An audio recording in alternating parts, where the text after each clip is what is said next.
Spending like no other. One, two, three, four.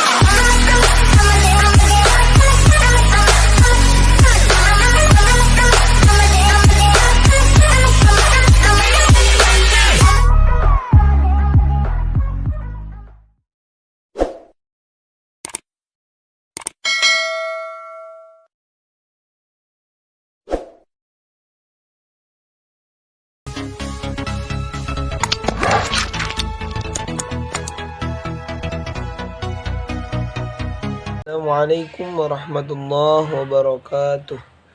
Nama saya Muhammad Jidan Ramadan. Saya dari kelas PAI reguler A semester 3. Di sini saya akan menjelaskan tentang passive voice untuk tugas mata kuliah creative writing. Selamat menyaksikan.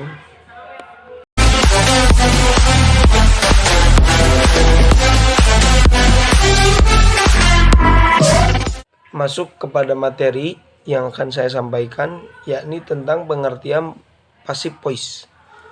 Passive voice adalah suatu bentuk kalimat di mana subjek kalimat menerima aksi, bukan melakukan aksi.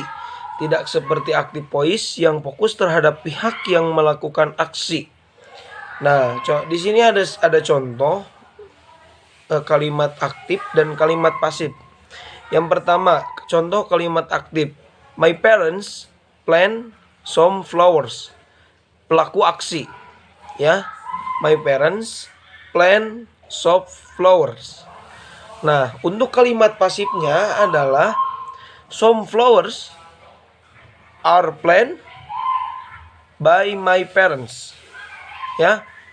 Jadi untuk kalimat pasifnya some flower are planted by my parents. Umumnya kalimat aktif yang biasa ditransformasi menjadi kalimat pasif berbentuk kalimat aktif yang mengandung transitive verbs atau kata kerja yang memerlukan objek langsung seperti make, bring, buy, write, dan lain-lain. Nah, sebaliknya kalimat pasif yang mengandung intransitive verbs atau kata kerja yang tidak memerlukan objek langsung seperti cry, swim, go, arrive, dan tidak bisa diubah menjadi kalimat pasif. Jadi untuk kalimat aktif itu kata kerjanya memerlukan objek langsung. Sedangkan untuk kalimat pasif tidak memerlukan objek langsung. Nah, di sini ada beberapa rumus ya. Rumus untuk membentuk kalimat pasif dengan rumus-rumus sederhana. Nah, nanti akan saya tampilkan di layar ya. Nah, setelah rekan-rekan semua melihat rumus yang tadi saya tampilkan, nah pada dasarnya penggunaan kalimat pasif dengan perfect continuous tense biasanya jarang dilakukan karena menghasilkan struktur kalimat yang terlalu rumit dan sulit dipahami. Oleh karena itu, hal ini sebaiknya dihindari meskipun secara tata bahasa benar gitu ya. Jadi penggunaan kalimat pasif dengan perfect continuous sebaiknya kita hindari meskipun secara tata bahasa atau susunannya benar, karena biasanya kalau menggunakan kalimat ini jadi terlalu rumit dan sulit dipahami. Nah, di sini ada penggunaan dan contoh passive voice. Nah, kalimat pasif umumnya digunakan dalam beberapa kondisi sebagai berikut. Di sini saya akan menyebutkan 2 saja ya. Yang pertama, ketika pelaku aksi tidak diketahui. Contohnya apa? My money has been stolen. Nah, dalam contoh pasif ini pembicara tidak mengetahui siapa yang mencuri dompetnya. My money has been stolen, ya. Contoh yang kedua, ketika pelaku aksi sudah jelas dan tidak perlu disebutkan. Kalau yang pertama tadi tidak diketahui, kalau yang kedua sekarang sudah jelas dan tidak perlu disebutkan. Apa contohnya? Wheat is grown in Karawang.